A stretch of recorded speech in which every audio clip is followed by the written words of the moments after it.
Radio Voz, con Félix Jorquera.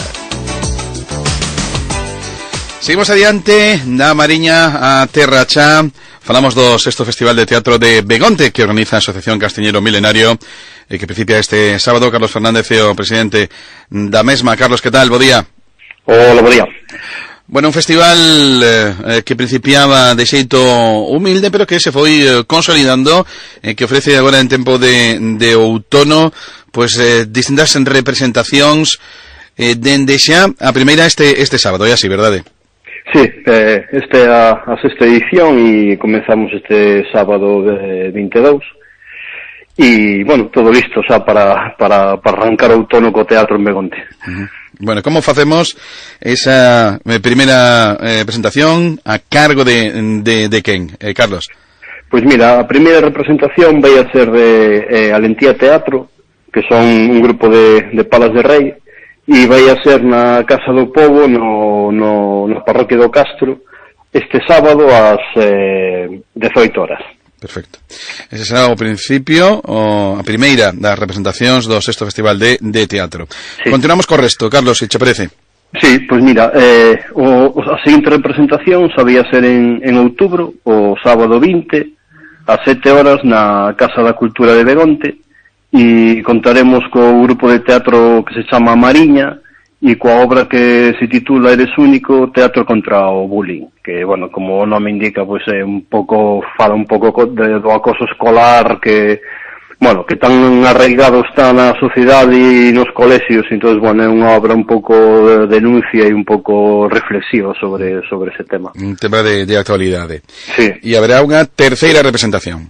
Sí, e a terceira representación vai a ser a cargo de Teatro Marionetas Trécola e tamén con unha obra relacionada co acoso escolar que se chama Xogo Revolto e é unha obra de marionetas e, bueno, esta data non está aínda pechada, vai a ser en novembro, tampouco temos pechado o sitio, pero, bueno, informaremos adecuadamente porque, bueno, temos aí un proxectiño a ver si sale, pero non podemos anunciar aínda si vai a salir ou non. Bueno, en todo caso estaremos atentos, sí, para poder dalo no seu debido momento.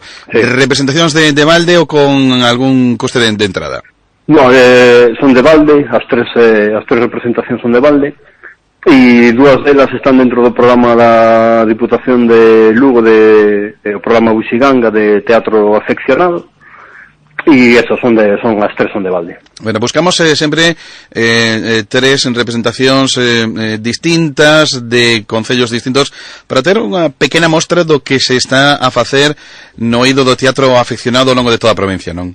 Sí, a nosa idea, bueno, como sempre digo, Castiñeiro Milenario é unha asociación pequena e entonces pues temos que tirar dos recursos que temos e, bueno, a nos parecenos que o teatro ficcionado é un teatro maravilloso e feito por xente, vamos a dicir, normal, que non son profesionales, que meten moita ilusión, moito cariño, moito amor e eu creo que tamén teñen o seu espazo e, bueno, pues nós temos que aproveitar esas inercias entre outras asociacións para poder facer este tipo de cousas. Dende logo que sí, enriquecer a vosa propia programación. Que acollida tiveron as 5 primeiras edicións? Que conclusións sacamos das mesmas?